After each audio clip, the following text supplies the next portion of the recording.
A mieloma, na verdade, é uma doença originária de um tipo de linfócito, que é o linfócito B. Então, a mieloma ela é uma doença hematológica, né? Faz parte de um tipo de câncer. Um tipo de câncer de uma célula específica chamada plasmócito, que é a célula que naturalmente no nosso corpo produz anticorpos. Então, nós precisamos produzir anticorpos que são proteínas de defesa do nosso organismo, contra vírus, contra bactérias. E essa célula, por algum motivo, um clone dessa célula nessas pessoas, pode se desregular e virar um câncer. Então, a mieloma múltiplo é o câncer das células que produzem os anticorpos.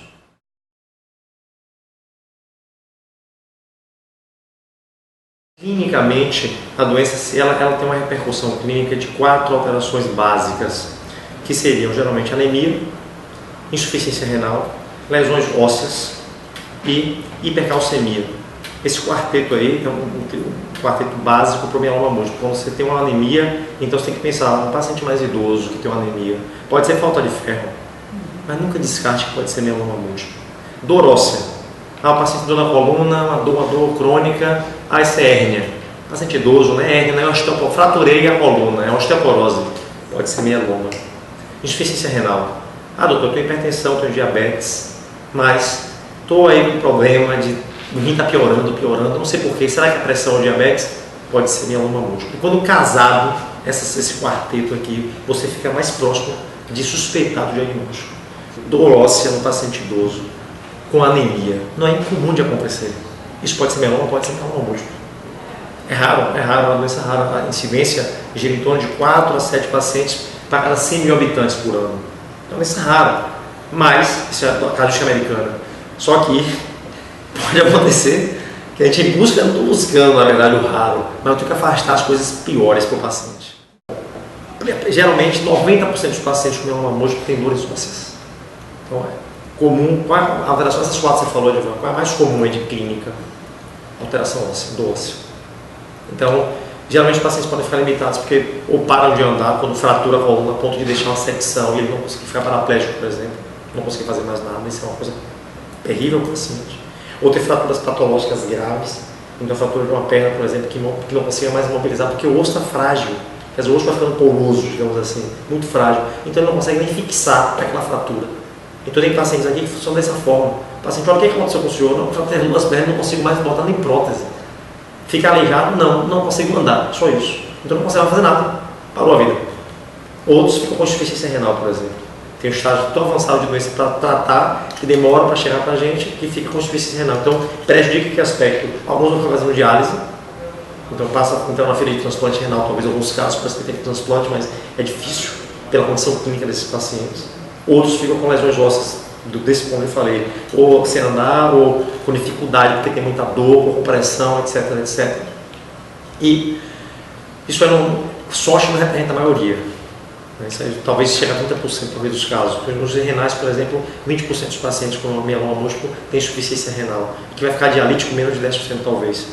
Então, isso pelo menos é a salvação da horta aqui, mas o fato é que a limitação é justamente essa. E tem uns que no início da doença logicamente ficam fracos, porque tem anemia.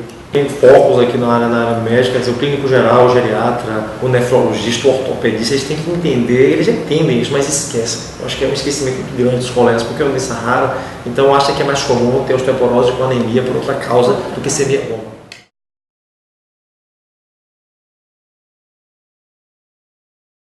Tem um exame simples, na verdade, que é meio que esquecido, digamos assim, dos colegas médicos. E um exame de fácil acesso porque é barato, na verdade. A disponibilização dele ainda não é uma realidade para todo o sistema SUS, que é uma coisa interessante, possui uma técnica simples, na verdade, mas que se chama eletroforese de proteínas. Então é através desse exame que seria exame de triagem, digamos assim, geral, como quem tem diabetes, você descobriu diabetes, faz glicemia. Quem tem colesterol alto, você faz exame de colesterol. Quem tem alteração nessas células, por exemplo, ou alteração proteica no sangue, deveria ser feito na eletroforese de proteínas. Então, é uma alteração que você vai identificar nessa eletroforese para daí suspeitar que pode ser essa doença e tentar investigar.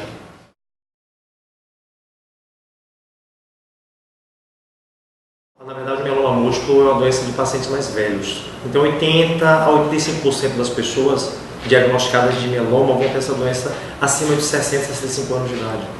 Então é uma doença de pessoas mais idosas. Talvez por isso fique mais relegada, inclusive. Mas a leucemia, muita gente jovem tem leucemia. Então você diagnostica as LLAs, por exemplo, em pacientes jovens e a mídia fica mais em cima, para atuante sobre isso. O mieloma não. É toda essa paciente velha e muito esquecida. Mas na verdade ela representa a segunda neoplasia hematológica, por exemplo. Só perde para os linfomas. Então ela representa dentro do mundo das neoplasias. É 1% de todas as neoplasias do mieloma múltiplo. E para as neoplasias hematológicas representa 10% das neoplasias hematológicas. Sendo a segunda mais comum, só perde para linfoma. Então a mídia fica linfoma, porque pessoas importantes tiveram linfoma, artistas têm linfoma. Na mieloma também tem gente que tem, mas não é tão apreciada, talvez. Não diria o termo apreciado, mas divulgado mesmo.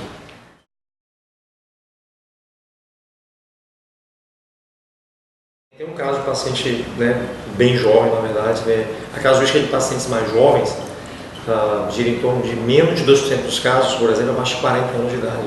Nós temos pacientes assim. E quantos casos abaixo de 20 anos registrados na literatura? 32. Ele é o mais jovem. Teve uma dor óssea e foi no pediatra. O pediatra faz uma ressonância de coluna, fez uma ressonância, o ortopedista não viu nada demais e pediu um exame de sangue. Foi no pediatra e tinha uma anemia importante. Eu fui investigar a anemia dele e viram que tinha uma outra doença que poderia ser uma anemia hemolítica autoimune, outra doença. Foram investigando, o menino não melhorava, tratando no corticoide, não melhorava. Aí fizeram as proteínas no sangue dele. Foi uma pediatra não fizeram essa proteína, porque o rim começou até a piorar o rim. Aí uma pediatra muito astuta, a doutora Isa, pensou, olha, combina essas três coisas aqui. Tem insuficiência renal, tem alteração do rosto e anemia. Isso pode ser mieloma múltiplo. Fez o exame e é mieloma múltiplo. Então ele teve sorte, foi diagnosticado até rápido, não demorou, foi no mês de agosto para outubro, assim, foram 2 meses Ele ficou grave, quase morreu, subindo 2 vezes, porque infecção grave pulmonar, quase morreu, mas... Outro caso mais jovem antes dele era uma mexicana, na verdade, tinha 12 anos de idade. Então, são casos muito raros, não tem como ser tratado especificamente. Crianças geralmente suportam tratar melhor, porque eles são... A carga química deles é menor porque eles são jovens, as células são novinhas, então você dá um monte de quimioterapia que funciona. E ele transplantou, ele fez quimioterapia, transplantou, está muito bem hoje em dia, a doença está querendo voltar aí, mas ele é um caso diferente porque ele é muito jovem. Então ele vai precisar, na verdade, de um transplante alogênico. O autólogo para ele não é o suficiente, ele está na fila. Né, o dele com eles mesmo ele já fez, ficou muito bem, obrigado, mas ele está esperando agora um transplante alogênico, aparecer uma medula que seja compatível com a dele, porque ele é filho único.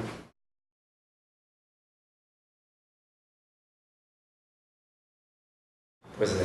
Aí é o problema dos cânceres, na verdade, porque tem alguns, se você disser, quem está exposto a benzeno, quem trabalha nisso aí, tem que fazer exame de rotina. Por quê? Porque ele tem maior chance de ter.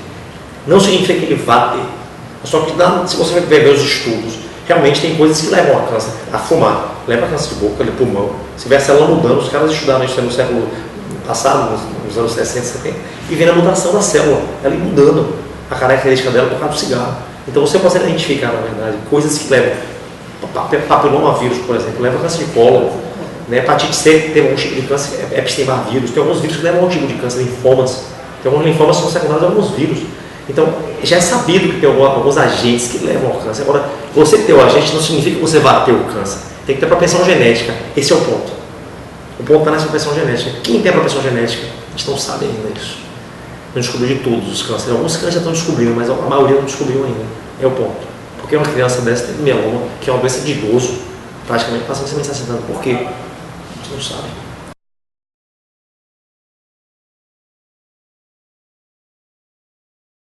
Basicamente, a pergunta primeira que a gente faz ao paciente com mieloma múltiplo é se ele tem potencial para realizar um tipo de tratamento que a gente chama de quimioterapia em altas doses, que no vulgar geral chama-se transplante de medula óssea.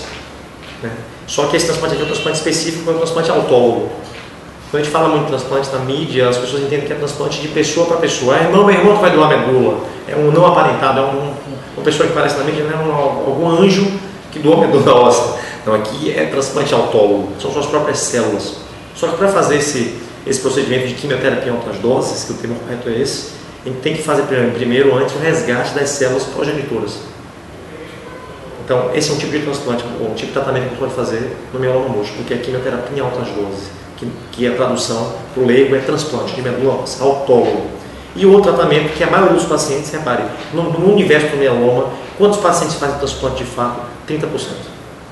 Por quê? Porque são pacientes velhos, que têm uma carga clínica muito alterada já, ou seja, insuficiência renal, ou tem hipertensão, diabetes, cardiopatas, tem condição clínica ruim, então não consegue chegar até o transplante, fazer quimioterapia em altas doses. O limite geralmente de idade é em torno de 65, até 65 anos de idade dá para fazer um transplante, dá. Acima dessa idade é questionável pelos estudos, que mostram que não há uma vantagem tão grande em fazer transplante de pessoas mais idosas. Entretanto, 2/3 dos casos, portanto, de mieloma múltiplo são tratados de forma quimioterapia, que funciona muito bem, com combinações quimioterápicas para tratar 2/3 dos pacientes que têm mieloma múltiplo. Essa é a rotina normal, né? Então, o paciente do mieloma ele pode ser tratado de duas formas. Ou ele faz transplante, a quimioterapia em altas doses, antes ele faz um preparo quimioterápico para chegar até o transplante, e outro grupo, que é a maioria, 2/3, faz só quimioterapia. Depois que tem a resposta muito boa, fica só observação. Agora, nessa volta à atividade, que pode ser anemia, alteração do rio, cálcio alto, lesões ósseas novas, trata de novo. Então tem esse detalhe, o mieloma tem esse pormenor, tem mieloma que não trata, doutor Hélio, que é o assintomático. E tem o mieloma que você trata e fica bem, e depois você fica observando para tratar de novo quando a doença volta. Julguei um terceiro grupo de pacientes com mieloma, que são os mielomas assintomáticos. O que é isso? Tem um tipo de mieloma que você identifica a célula alterada, a proteína está alterada, mas ele não tem nenhuma repercussão clínica. Aí faz o que nesse paciente? Observa. Então, não faz nada, só observa, até ter uma repercussão clínica para que seja tratado.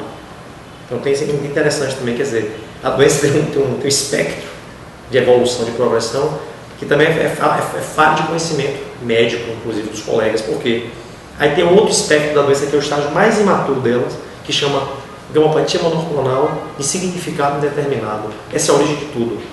O que é isso, Edu? Faz eletroforese de proteína, por exemplo, você vai identificar na população acima de 50 anos, de cada 100 pessoas, 3 vão ter essa alteração. E acima de 70 anos de idade, de cada 100, 5 vão ter essa alteração. Ou seja, 5% da população vai ter essa alteração no sangue. E não representa nada. Só que você tem que saber se representa ou não. E aí vem a nossa parte, quer dizer, fundamental que você solicitar a eletroforese de proteína, uma triagem. Tem alteração aqui, manda para o hematologista ou manda para um clínico que entenda disso, para que você consiga investigar e saber se é mieloma ou se é apenas aquela proteína alterada que não tem significado nenhum. Como todo tratamento de câncer, como suas quimioterapias, o sistema imunológico vai ficar mais fragilizado, né? Esses pacientes já têm o sistema imunológico fragilizado pela doença deles. Lembre que o câncer que eles têm está na célula que produz os anticorpos. Então ele para de produzir anticorpos normais, por exemplo. Então ele só tem um tipo de anticorpo que é doente, então ele tem um sistema imunológico de defesa meio fragilizado. Associado à quimioterapia, fragiliza mais ainda. Então muitos desses pacientes, por exemplo, sucumbem com infecção. Muitos deles morrem, há primeiros meses, tem que ter muito cuidado, porque pode ter infecções graves e morrer. Porque não tem um sistema imunológico muito bom de defesa. Então, esse é um ponto importante. O tratamento inicial, como toda a quimioterapia, você no início tem mais dificuldade, o paciente está mais prejudicado clinicamente, aos poucos ele vai recuperando. Ao final da quimioterapia, que geralmente dura um ano, ou do transplante, que também você vai fazer uma indução quimioterápica de 4 ciclos, 6 ciclos de quimioterapia, ou seja, 6 meses, e transplantar, que dá mais ou menos no total final, dá um ano, os pacientes voltam muito mal.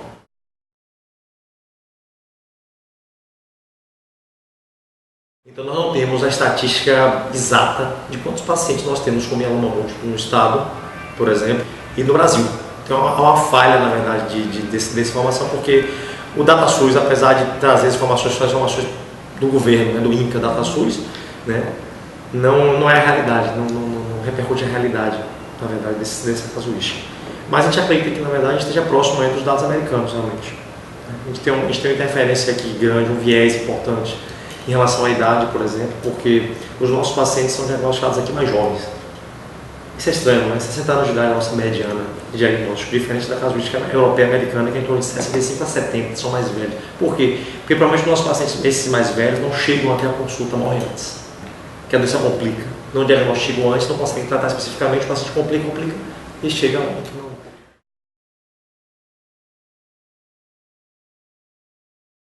É isso. Na verdade, a gente tem que considerar as carcões e onacões aqui do estado.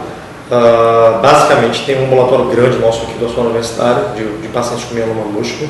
Tem pacientes com ambulatório grande também lá no pessoal da Aristide Maltês, que é o Hospital do Câncer, né, que é uma filantropia. Então é SUS, mas é filantropia. E os outros dois que atendem por filantropia também, que são o SUS, seria o São Rafael tem um ambulatório também do SUS, mas eu não sei como é que funciona a sistemática deles para captar esses pacientes que estão na regulação, por exemplo, e ao Sol Santa Isabel, que é essa da Casa da Bahia, também trabalhando de forma filantrópica, mas com a parte SUS lá, atendimento para pacientes com mieloma múltiplo.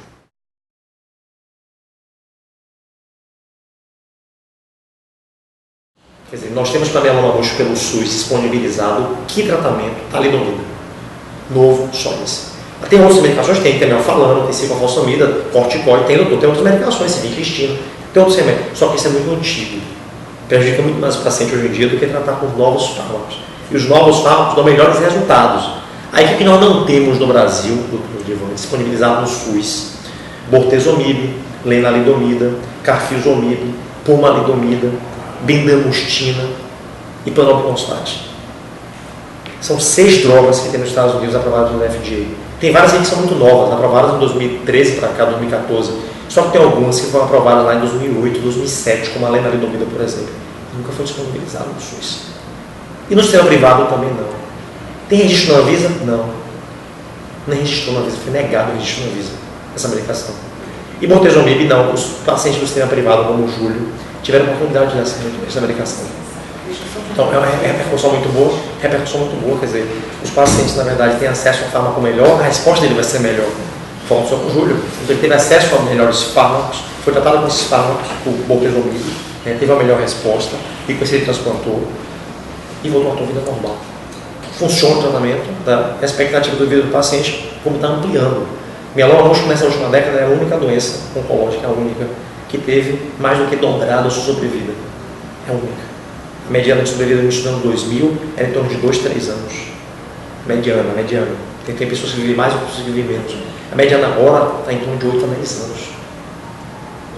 Então isso não tem precedentes. Agora, tem que ter acesso aos novos fármacos. O problema é esse. É uma doença rara. As pessoas acometidas são pacientes, pessoas mais velhas. Então, e não são produtivos para a economia. Então não me interessa que fiquem vivos. Não me interessa, tem família. Tá, tem pessoas mais novas que têm filhos, tem pessoas mais novas que têm parceiros, então todo mundo fica vivo, o fato é esse.